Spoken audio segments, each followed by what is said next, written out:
തീർച്ചയായിട്ടും എനിക്കിതിനകത്ത് ആദ്യം നന്ദി പറയേണ്ടത് മമ്മൂക്കയോടാണ്. കാരണം കഥയിലെ ഏകദേശം ഒരു 80% അല്ലെങ്കിൽ 80% സ്പേസും കൊണ്ടുപോകുന്നത് വാസുകി എന്ന് പറഞ്ഞ കഥാപാത്രമാണ്. മമ്മൂക്ക പലപ്പോഴും കഥയുടെ ഔട്ടറിലാണ് നിൽക്കുന്നത്. ഒരു അവസാനത്തിലേക്ക് വരുമ്പോഴാണ് മമ്മൂക്കയുടെ പ്രാധാന്യം എന്തായിരുന്നു എന്നുള്ളത് തിരിച്ചറിയുന്നതും. മമ്മൂക്കയുടെ ആ കഥ ലൂയിസ് പോത്തൻ്റെ ആക്ട് തുടങ്ങുന്നത് കഥയുടെ ഒരു 20 മിനിറ്റ്, അവസാനത്തെ 20 മിനിറ്റാണ്. അതുവരെ തിരക്കഥ കൊണ്ടുപോകുന്നതും കഥ കൊണ്ടുപോകുന്നതും വാസുകിയാണ്, നയൻതാരയാണ് വാസുകിയാണ് കൊണ്ടുപോകുന്നത്. അപ്പം അങ്ങനെ ഒരു കഥ നമുക്ക് ഇപ്പോൾ ചെയ്യണമെന്ന് നിർബന്ധമൊന്നുമില്ല, നമുക്ക് ചെയ്യാതിരിക്കാം. ആദ്യം അധ്യാനന്തം വരെ നമുക്ക് മാത്രമുള്ള അല്ലെങ്കിൽ അതിനെ സ്റ്റാർട്ടത്തെ ബൂസ്റ്റ് ചെയ്യുന്ന കഥ മാത്രം നമുക്ക് സെലക്ട് ചെയ്താൽ മതി. അതിൻ്റെ ആവശ്യം നമുക്കൊക്കെ ഉള്ളൂ. പക്ഷെ നമുക്ക് കഥ കേട്ടതിന് ഈ പറഞ്ഞ പോലെ ഒരു നന്മ കൊണ്ടായിരിക്കാം, അല്ലെങ്കിൽ കഥയോടുള്ള ഇഷ്ടം കൊണ്ടായിരിക്കാം നമുക്ക് പറഞ്ഞു എനിക്കതൊന്നും വിഷയമില്ല. അത് അങ്ങനെ ഒരു ഫീമെയിൽ സബ്ജക്റ്റിൽ അഭിനയിക്കുന്നതിലൊന്നും അതൊന്നും നമുക്ക് അങ്ങനെ കാര്യങ്ങൾ ചിന്തിച്ചു പോലുമില്ല. കഥ നന്നായിരിക്കുക, പിന്നെ അവസാനം എനിക്കുണ്ടല്ലോ അത് മതി, തീർച്ചയായിട്ടും ഉണ്ടാവും. പിന്നെ ഈ പറഞ്ഞത് നമ്മളിപ്പോൾ ന്യൂ ജനറേഷൻ ഒന്നും അതൊരു വാക്കറിയാതെ എവിടെയോ ഏതോ മാധ്യമത്തിൽ ഉപയോഗിച്ച് പോയി അതങ്ങനെ ഒരു പേര് വീടുന്നുള്ളൊരു പേര് എനിക്കൊന്ന് പുതിയ തലമുറ അഡ്രസ്സ് ചെയ്യാൻ വേണ്ടി എളുപ്പത്തിൽ നമ്മുടെ നാവിന് വഴങ്ങുന്ന ഒരു പേര് കിട്ടിയപ്പോൾ അതങ്ങനെ പറഞ്ഞെന്ന് മാത്രമേ ഉള്ളൂ. അത് പണ്ടേ ഉള്ളൊരു പേരൊക്കെ തന്നെയാണ്. ഇപ്പം നമ്മൾ സിനിമ കാര്യമായി പഠിക്കുമ്പോൾ നസീർ സാറിൻ്റെ കാലം മുതലൊക്കെ തന്നെ ജോൺ എബ്രഹാം പോലുള്ള ആൾക്കാർ വന്നപ്പോൾ അന്ന് നസീർ സാറൊക്കെ പറഞ്ഞിരുന്നൊരു വാക്കുണ്ടാവുമല്ലോ. അത് ന്യൂ ജനറേഷനുള്ള വാക്കല്ല, അന്ന് അത് പുതിയ തലമുറകളൊന്നും സംഭവിക്കുന്നതാണ് സിനിമയിൽ. അത് എല്ലായിടത്തും ഉള്ളതല്ലേ. അതൊരു പിന്നെ അവർ ജീവിതത്തെ എങ്ങനെ കാണുന്നു എന്നുള്ളതാണ് വേറെ വിഷയമുള്ളത്.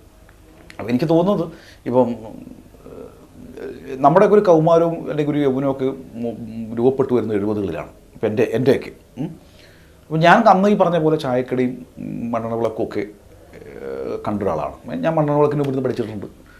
അപ്പോൾ പിന്നെ വീടുകളിലേക്ക് ഇലക്ട്രിസിറ്റി വന്നപ്പോൾ അത് നമ്മളത് അറിഞ്ഞിട്ടുണ്ട്. ഞാൻ കാളവണ്ടി കയറിയിട്ടുണ്ട്, ഞാൻ സൈക്കിൾ റിക്ഷ കയറിയിട്ടുണ്ട്, ഓട്ടോറിക്ഷ കയറിയിട്ടുണ്ട്. ഈ പറഞ്ഞ ഫോണും ഇതെല്ലാം കേരള സമൂഹത്തിലേക്ക് വരുന്നത് നമ്മൾ കണ്ടിട്ടുണ്ട്. അതിനൊരു ഭാഗ്യമായിട്ട് കാണുന്നത് മാറ്റം അനിവാര്യമാണ്. ഇതിൻ്റെ അകത്ത് നമുക്ക് അവസാന കാലം വരെ പിടിച്ച് അങ്ങനെ ഞാൻ എപ്പോഴും എൻ്റെ ഒരു നിരീക്ഷണമാണ് വെച്ചാൽ നമുക്ക് ബ്രാൻഡഡ് ഷർട്ട്, ബ്രാൻഡഡ് പാൻറ്റോ മേക്കപ്പുകളൊക്കെ ചെയ്താലും ചിന്തയെ മേക്കപ്പ് ചെയ്യാൻ പറ്റില്ല. ചിന്ത നമ്മൾ രൂപപ്പെട്ടു വരുന്നൊരു മനസ്സുണ്ട്. അത് ഞാൻ നേരത്തെ പറഞ്ഞ പോലെ എൻ്റെ ഒക്കെ മനസ്സ് 70കളുടെ മനസ്സാണ്. ഞാൻ ഇപ്പം ഈ പുതിയൊരു ഫ്രെയിമുള്ള കണ്ട വെച്ചു, പുതിയൊരു ജീൻസ് ഇട്ടു, ഇതൊക്കെ എൻ്റെ ശരീരത്തെ അലങ്കരിക്കാൻ പറ്റുമോ. രൂപപ്പെട്ടു എന്ന മനസ്സിനെ ഒന്നും മാറ്റാമെന്നൊക്കെ പറയുന്നത് വെറും ഒരു അഹങ്കാരം മാത്രം, മാറ്റാൻ പറ്റില്ല. അത് പ്രകൃതിയുടെ നിയമമാണ്. നമ്മളെ വളർത്തി വലുതാക്കി കൊണ്ടുവരുന്ന പ്രകൃതി തന്നെയാണ് നമ്മൾ തകർത്ത് കളയുന്നത്. അത് പ്രകൃതി ആ കാര്യത്തിൽ നിർവികാരനാണ്. ആരോടും ഒരു പ്രവാചകനോടും ഒരു ആളോടും പ്രകൃതിക്ക് അമിതമായ വാത്സല്യം അമിതമായ ഒരാളിനും ചുറ്റില്ല. അല്ല പിന്നെ ആരോടൊന്നും പോകില്ലല്ലോ. അപ്പോൾ ആ ജനിച്ച് നമ്മളെ വളർത്തിയെടുത്ത പ്രകൃതി തന്നെയാണ് ഒരു ഘട്ടം കഴിയുമ്പോൾ നമ്മളെങ്ങ് തളർത്തി കളയുന്നത്, നമ്മളെങ്ങ് ഇല്ലാതാക്കി കളയുന്നത്, അല്ലെങ്കിൽ നമ്മളെ മരണത്തിലേക്ക് കൊണ്ടുപോകുന്ന പ്രകൃതി തന്നെ. അപ്പം മറിച്ച് ഞാൻ എല്ലാ കാലത്തും ഇങ്ങനെ എൻ്റെ ചിന്തകൾ ഇങ്ങനെ നിൽക്കുമെന്ന് പറയുന്നത് വെറും മൗഢ്യവും അഹങ്കാരവുമാണ്. എൻ്റെ ചിന്തകൾക്ക് മുകളിൽ അടുത്ത തലമുറയുടെ ചിന്ത വരും. അതുമായിട്ട് ചിലപ്പോൾ ഓടിയെത്താൻ വേണ്ടി നമുക്ക് ശ്രമിക്കാമെന്ന് മാത്രമേ ഉള്ളൂ. പക്ഷേ നമ്മളിപ്പോൾ വിജയിക്കണമെന്നൊന്നുമില്ല. കാര്യം വിജയിച്ച ആരുമില്ല ലോകത്ത്. വിജയിച്ച ഒരു മനുഷ്യൻ ഞാൻ എൻ്റെ ഈ ചരിത്രത്തിൽ ഞാൻ കണ്ടിട്ടില്ല. മരണത്തെ അതിജീവിച്ച ഒരാളെ ഞാൻ കണ്ടിട്ടില്ല. ചിന്ത കൊണ്ട് ലോകത്തെ അങ്ങ് അവസാനം വരെ അമ്പരപ്പിച്ച ഒരാളെ ഞാൻ ഇതുവരെ കണ്ടിട്ടില്ല. ഒരു പ്രസ്ഥാനം അങ്ങനെ നമ്മൾ അമ്പരപ്പിച്ചിട്ടില്ല, ഒരു മതവും നമ്മൾ അമ്പരപ്പിച്ചിട്ടില്ല. ഇല്ലേ, ഇപ്പോൾ നമ്മൾ ജിമ്മിൽ പോകുന്നു, നമ്മൾ പുതിയ ജീവിത രീതി മാറിയിട്ടും ഇവിടെ ആരും 150 വർഷം ജീവിക്കാൻ കണ്ടിട്ടില്ല. അപ്പം അതിജീവിച്ച് അത് മാറ്റം വന്നേ പറ്റൂ. അപ്പോൾ അത് ഏറ്റവും സിനിമയിലെന്നല്ല ലോകത്തെ എവിടെയും അത്തരമുള്ള മാറ്റങ്ങൾ വരും. നമ്മളതിനെ കാണുമ്പോൾ അമർഷത്തോടു കൂടി ന്യൂ ജനറേഷനാണ്, അവനെയൊക്കെ തുറഞ്ഞു പോട്ടെ, അവരൊന്നും വിവരമില്ലല്ലോ എന്ന് പറയുന്നതിലൊന്നും ഇല്ല. അവരവരുടെ ലോകത്തൊന്നും അവരുടെ ആ ചിന്ത നമുക്ക് മനസ്സിലാവില്ല എന്ന് മാത്രമേ ഉള്ളൂ. അതിൻ്റെ കുഴപ്പം നമ്മുടെ കുഴപ്പമായിട്ട് കാണുന്ന ആളാണ് ഞാൻ. എൻ്റെയൊക്കെ തലമുറ സിനിമയെ കാണുന്നതും ഇതുപോലെയുള്ള വലിയ ഇടവേളകൾ കൊണ്ടൊന്നുമല്ല. അത് ഈ പറഞ്ഞതുപോലെ കുറേയൊക്കെ നമ്മൾ ഇൻഡസ്ട്രിയുടെ ഭാഗങ്ങളാണ്. അപ്പം പല പ്രഷർ വരും, സിനിമ ചെയ്യണം, പിന്നെ പലപ്പോഴും ഭയം വരും, ചെയ്യാതിരുന്നാൽ നമ്മളെക്കുറിച്ച് ആരും ഓർക്കാതിരിക്കുമെന്നുണ്ടോ, ഇതൊക്കെ ഒരു അരക്ഷിതാവസ്ഥയുടെ ഒരു പ്രശ്നങ്ങളൊക്കെ ഉണ്ട് ഇതിനകത്ത്. അങ്ങനെ കാരണം കമ്പോളം ജീവിതത്തിലേക്ക് കയറി ഏകദേശമൊക്കെ പിടിമുറുക്കിയൊരു സമൂഹത്തിലാണ് നമ്മൾ ജീവിക്കുന്നത്.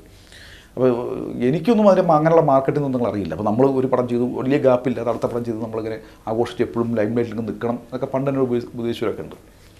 എനിക്ക് തോന്നുന്നത് നമുക്ക് ജീവിക്കാനുള്ള പണം ഞാൻ പലപ്പോഴും അത് തീരാറാകുമ്പോഴാണ് അടുത്ത പടത്തെക്കുറിച്ചൊക്കെ ആലോചിക്കാറേ ഉള്ളൂ. പിന്നെ ഇതൊക്കെ സംഭവിക്കുന്നതാണ്. ഇപ്പം എൻ്റെ മനസ്സിലൊരു വിഷയമുണ്ട്. അതുമായിട്ടുള്ളൊരു ഞാൻ അയാളോടും എന്നിലെ എഴുത്തുകാരനും ഞാനും അയാളോട് ഇങ്ങനെ സഞ്ചരിച്ചുകൊണ്ടിരിക്കുകയാണ്. എന്ന് വെച്ചാൽ ഇതിനൊക്കെ സിനിമ ആയതുകൊണ്ട് രജിസ്റ്റർ ചെയ്തതിനൊക്കെ ഒരു സമയമുണ്ടല്ലോ, ഇതിനൊക്കെ സമയം വേണമല്ലോ. ഇതിനൊക്കെ നമ്മളിനി 10 വർഷം കഴിഞ്ഞിട്ട് ഇരുന്ന് അത് അടുത്ത പടം എഴുതുള്ളൂ എന്നൊക്കെ പറയുമ്പം അതിനൊക്കെ നമ്മുടെ ആരോഗ്യം സമ്മതിക്കണം, നമ്മുടെ സിനിമയുടെ ഇത് അങ്ങനെയൊക്കെ ഒരുപാട് ഘടകങ്ങളുമായിട്ട് ചേർന്ന് നിൽക്കുന്നത്. എപ്പോഴും നിരന്തരം പടം ചെയ്യാത്തതിൻ്റെ കാരണം ഒന്ന്, എനിക്കതിന് അങ്ങനെ ഭയങ്കര വർക്കോളിക്കല്ല ഞാൻ. എനിക്ക് ഒരുപാട് വായന, എനിക്ക് വായിക്കണം, കുറച്ച് കാലം വീടുമൊക്കെ ആയിട്ട് ഇങ്ങനെ കഴിയണം എന്നൊക്കെയുള്ളൊരു ആഗ്രഹമുള്ള ആളാണ്. വലിയ തിരക്കുകളിലേക്ക് ഒന്ന് പോകുന്നു. ഇപ്പം തന്നെ ഇതിൻ്റെ ഇപ്പം വിളിച്ചപ്പോൾ തന്നെ ഞാൻ മടി കാണിച്ചതും വരാൻ എനിക്ക് അങ്ങനെയുള്ളൊരു ഇതെൻ്റെ ക്യാരക്ടറാണ്. അതാരും അനുകരിക്കണമെന്നോ അല്ലെങ്കിൽ ഇത് ഞാൻ ഈ പറയുന്ന വലിയ മഹത്വര കാര്യമൊന്നും അതല്ല പറയുന്നത്. ഓരോരുത്തരും ഓരോന്നുള്ള. എനിക്ക് അങ്ങനെ മീഡിയയുടെ മുമ്പിൽ ഇങ്ങനെ നിന്ന് സംസാരിക്കുകയും ഇതൊരു സിനിമ വിജയിച്ചോടനെ ഇതൊരു മഹത്തരമായ സിനിമയായിരുന്നു, ഇത് മലയാളത്തിലെ ഏറ്റവും വലിയ ചില സിനിമയാണെന്നൊന്നും പറയുന്നത് ഏറ്റവും ചെറിയ സിനിമയാണ്. അങ്ങനെ ശാന്തമായി ജീവിക്കുക, ഉള്ള ജീവിതം ശാന്തമായി ജീവിച്ചു പോവുക എന്നുള്ളതാണ്. അപ്പോൾ അടുത്ത സിനിമ എന്ന് പറയുന്നത് സംഭവിക്കട്ടെ എന്ന് മനസ്സിലാഗ്രഹമുണ്ട്. സംഭവിക്കേണ്ട സമയത്ത് സംഭവിക്കട്ടെ എന്നുള്ളൂ. നിരന്തരമായി പടം ചെയ്യുന്നവരും അത് തെറ്റില്ല, അതൊരു വലിയ കഴിവാണ്. അസാമാന്യ ഊർജ്ജം വേണ്ടതാണ് ഈ സംവിധാനം, എഴുത്തെന്നൊക്കെ പറയുന്നത്. അസാമാന്യമായ ഊർജ്ജം നമുക്ക് ആവശ്യമുണ്ട്. മറ്റു ജോലികൾ പോലെയല്ല. 4-5 മാസവും ഒരേ ടെമ്പറിൽ നമ്മൾ പോകണം. അത് 100-120 പേരെ കൺട്രോൾ ചെയ്തു. അത് വലിയൊരു ക്ഷമയുടെ ഒക്കെ വലിയ ഇതുള്ളതാണ്. ഒന്ന് കഴിയുമ്പോൾ തന്നെ ഭയങ്കര ക്ഷീണവും ഒക്കെ ആയിട്ട് വരും നമുക്ക്. എന്നാൽ ചിലരുടെ എനർജി ആകുമ്പോൾ നമുക്ക് അസുഖം വന്നിട്ടുണ്ട്. പണ്ടത്തെ കുറിച്ച് പറഞ്ഞ് കേൾക്കുമ്പോഴൊക്കെ നമുക്ക് ഞെട്ടിപ്പോയിട്ടുണ്ട്. അവരൊക്കെ എനർജി ഒരു പടം കഴിഞ്ഞ് ഒരേ സമയത്ത് 2-3 പടങ്ങളൊക്കെ ചെയ്യുകയും അടുത്ത പടം അതൊക്കെ ആ എനർജിയൊന്നും നമുക്കില്ല, എനിക്കില്ല. അതുകൊണ്ട് അങ്ങനെ ചെയ്യുന്നത് തെറ്റല്ല, ചെയ്യാതിരിക്കുന്നത് വലിയ മഹത്വമായ കാര്യമല്ല. അത് ഓരോ വ്യക്തിപരമായ കാര്യങ്ങളാണ്. ഞാനെന്തായാലും എൻ്റെ കഥ മനസ്സിൽ ഞാനും എൻ്റെ എഴുത്തുകാരൻ തമ്മിൽ ചർച്ച തുടങ്ങിയിട്ടുണ്ട്. ചിലപ്പോൾ പെട്ടെന്ന് സംഭവിക്കാം, ചിലപ്പോൾ അതിൻ്റെ സമയം എടുക്കട്ടെ.